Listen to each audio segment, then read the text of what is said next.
positively responding and akon pagpatawag ng hininga meeting because last Tuesday, last week, I was in Manila, and then last Tuesday, I also had a chance to meet with the county manager of Vienna Energy, and they asked for help nga diha ako kay nakita nila may problem na kuno regarding hining project han wind turbines nga diha Calbayog. Then han akong pag-meeting, I think ang dalagan han akong istorya kay I candidly informed them nga una, it's very clear that we want investors to come in to Calbayog City and to the province of Samar. We are not anti-development and anti-investors. That is the very much clear na directive nga diha province. Second, ang concern lang naton is about the protected area and the concern that will also correlate that to aton source and aton water for Calbayog City. So we don't want nga may add up problem later part. And then third, if this is the situation, pwede ba nga diri, kasi ang ako nakikita, diri hiya, along the way, may na railroad, along the way. And we can see it, hand process, that's why I ask kanira mga permitting timelines because I want to share this with you also and check together with the city kung tama ba ang era mga naka-stipulate and naka-state din ng mga timelines.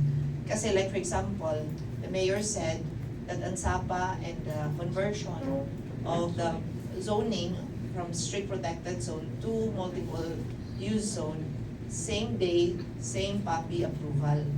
So, second, like for example, ako, kasi usually ang PAMBI, there should be, the voting power should be the exact na member. Oo. Di rin pwede ang representative. Oo. So, ito pala, those are technical aspect that the PASO should, long time ago, dapat iyeton, sensitive iyeton. But it seems, during that time, amon pa-meeting kay, before the public hearing, the last time kasi attorney nagkita-kita Centennial, oo. Then I called up Gemini, I informed them na ini ang mga concern, so if you can address this, wala namang problema hamon. Ang amon lahiton is to come up with a complete study and present it to us with the technical experts that will answer all our questions. Bring the technical study and bring the technical people. Because if Gemini and ma-present, whom they're not technical, di rin lagi hapon mababato na nato mga concerns. So, they said yes. And then that day, na magkikirigda, before the public hearing din sa Calbayog, nakatuhan niya ni Mayor, Vice Mayor, upod ako dito namon meeting in Catbalogan City. I thought nga may preparation hirahan presentation, but they did not prepare, they did not present. Instead, hipasoan ang sige present. So I di ko kasi kilala hipaso. So nagpakiana ako, anhino ka pa adto? Kaya ano nga ikaw ang sige present? So nasa rin hiya ko noon hapambi hampaso.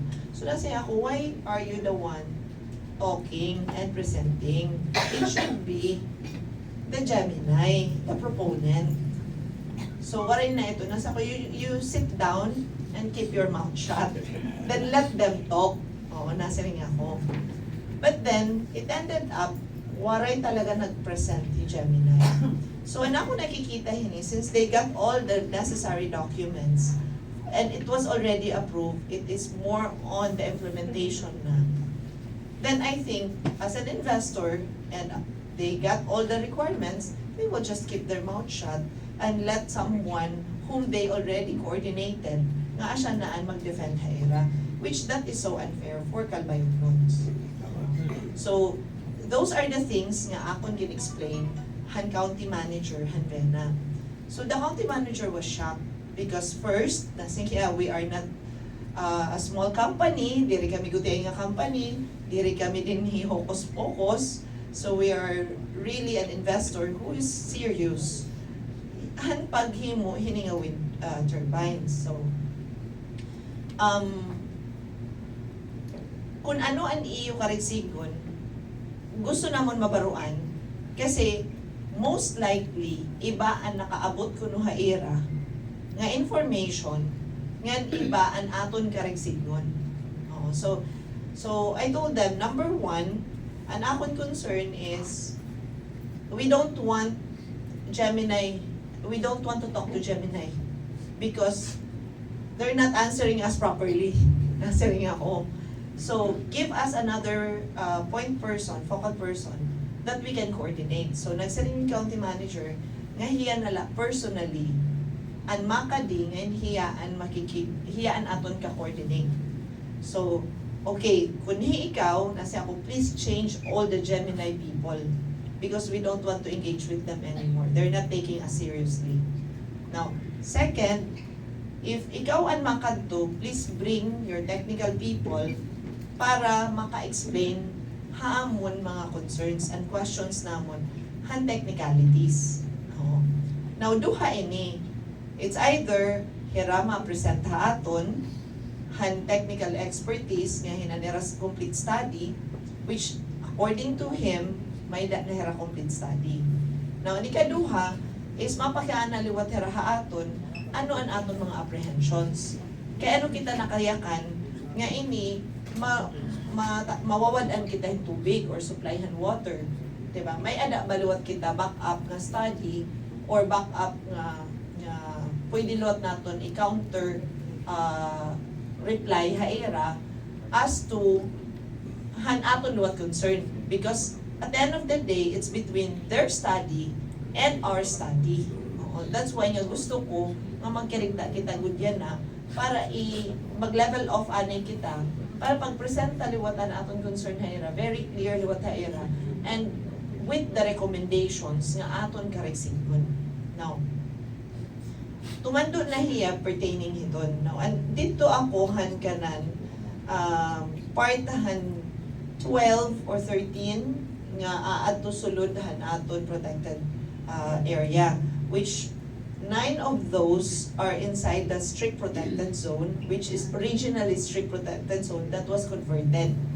So, kumbaga, ma-focus, am I right po ba na ma-focus kita dito 9 nga strict protected? Kasi ang multiple use zone, I think, bisan an original ha nga map. Ang sulod na protected multiple use zone, talagang pwede ito hiya. But of course, if we have concern, they also have to provide us with the mitigation ways nga diri luwat ito maruba. Now, ikaduha, and that is SOP. Kuan talaga ito hiya. It should be done. Now, dito han strict protected zone, nga 9, naghangyo ako haera, nagsaringot ako nga, you try to check if kakayanon nga babawasan naton. We are somehow, we understand nga diri pwede nga tanggalon, pero pera ba ang iyo pwede ibawas nga diin naton ibabalhin. But for today, Attorney Maglana na siring nga ang reach didi and ang didi pwede man ibalhin in the other side. So, if ibabalhin taliwat in the other side, paano liwat, ano liwat ang era, kay i-note na ito naton as to the recommendations naton. Then, kung di man liwat, kung maibanan, let's say out of 9, bawasan yung 3 or 4, nga mga wind turbine, ito nga mabibilin, according to Mayor, may ada, nga ang mga debris, malusad, yan makadtuhan daw. So, what will be the mitigation nga ang pagbubuhaton, Hanbena Energy, as to kung malusad itong mga debris, kay definitely there will be an engineering part nga makuan hiton, matapo hiton, or makaka-address hiton. So, ngan and other concerns pa, nga gusto niyo ipadangat, which aanhian akon provincial legal to take note our issues and concerns, and then the recommendation that we want para wentas claras kung ano gud an aton kareksigon. And then ma-address liwat nira nga pag abot nira dili aton by December 12, 11 and 12, we can also hear from them kung ano liwat an ira baton han aton mga concerns. So so far natapos po ang amon meeting nga very much willing man hira to cooperate. Naging pagkianahan ko liwat kasi nahinabuhin niya na, di ba, ang geothermal nga diha Leyte until 2028 na lahiya. So definitely mapakadinaha summer an ini nga source and aton energy kasi madideplete na talaga niya. And we are grateful nga anhi din niya aton. But of course, we also have to do the necessary measures nga diri liwat ma-destroy ang aton environment. Nga diri labi na gud diri mawad-an kitay tubig sa Calbayog.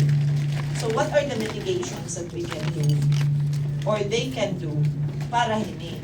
In the other side, around 1,000 to 1,500 an employment nga maproproduce or mahatag while they are constructing hiton nga wind turbines. On top of that, pag natapos po ang aton wind turbines and construction, around 150 to 500 na mga tao, haakon na, if I am not mistaken, di ako nagsasayo, aada 150 ka engineers, technical engineers, and ma-hire from Calbayog City. So somehow that will be an advantage to us.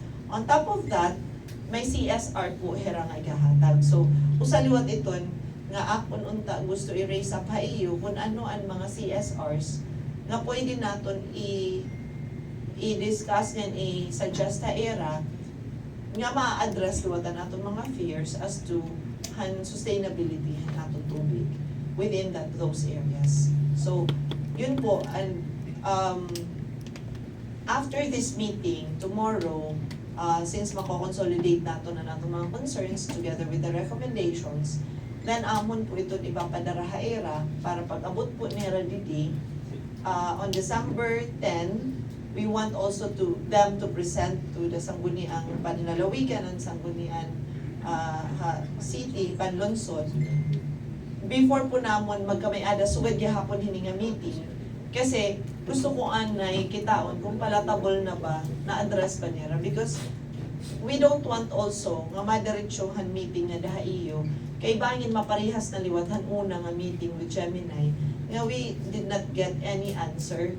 So we don't want also ayoko liwat kay butang kamuhan situation nga ba nga nag-in-entremi si rahaton tas kita seryoso na kitahan naton karegsingon. So if we see that their presentation is valid and kuan hiya bagan worthwhile haniyo time, then that's a time nga ma-push kita 11 with this same small group meeting, and then on the 12 will be the public hearing para ibaliwat ng mga tao together na updates ira aton karegsingon nga ira karegsingon. So yun po ang kumbaga ang reason why we are here.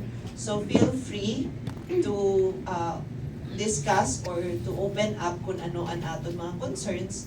Pero please na, kasi since nag-note po nga diyan amon provincial legal, be specific on the concern, and then if you may, please give also a recommendation para ira site and bena kung ano ang ira ang aton gusto nila nga buhaton.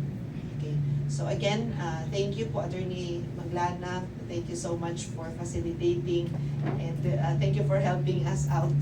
Nga magkamayada kita hininga meeting together po hanaan hiya natin who are present today. So damo nga salamat. We really appreciate your presence, and I hope an akon good untahin. We are not here to argue.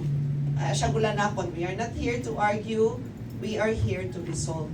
we are here to address and then resolve. So, we're hoping na after this meeting, maka-send kita hairahan eksakto good nga, ngan concrete nga mga concerns and recommendations for them to address also.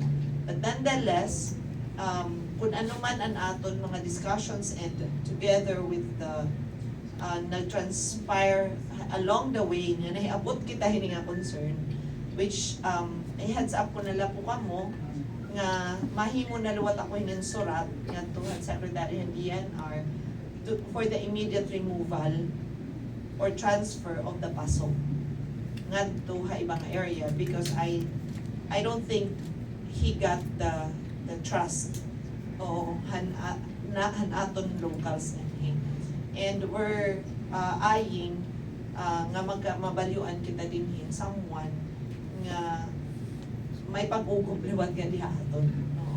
And who will give us an insakto good nga situation, kasi this is unusual for me because the PASO in Paranas for the SINP dili man sugad hini nga nagbagang railroad dito. They will explain it and pros and cons, and then they lay down everything, and then they also recommend kung ano ang pwede nga himuon. Pero diri naabot ang point nga gindadali kita nga railroad without any further study or explanation. So yun po ang akon baga so far ito po ang akon himuon nga surat ngadto directed to the Secretary of DNR. And kung ano pa ang iyo mga concern, pwede pa gihapon nato pa. Okay, so again, thank you so much ha iyo pag-attend. Siguro na Mayor, later kuan na lalawat ni Mayor niya input, pati yung Vice Mayor, together han aton mga city councilors and provincial board members. So maybe we can start han aton open forum para ma-note na naton ang aton mga concerns. So, but before anything else, no, I just got wind of the attendance sheet. If I may just mention the few people and important people who are here. Attorney Odela Mabuti, President of the IDP Summer Chapter. Of course, Father Noel Amendia of the Diocese of Calvayo, who officiated. Rosario Gonzaga, BOD Chairperson of Sacrifice. And the officials, the SP mentioned earlier, of course, Mayor. Meron pa kasi ibang important people we need to mention. From the Calvayo Water District, of course, no? Bugto Association, Rotary Club of Calvayo, the Summer Island Heritage Center, okay? The PBS, Radio Pilipinas Calvayo, the Summer, I'm sorry but I cannot understand. The president is Kahili.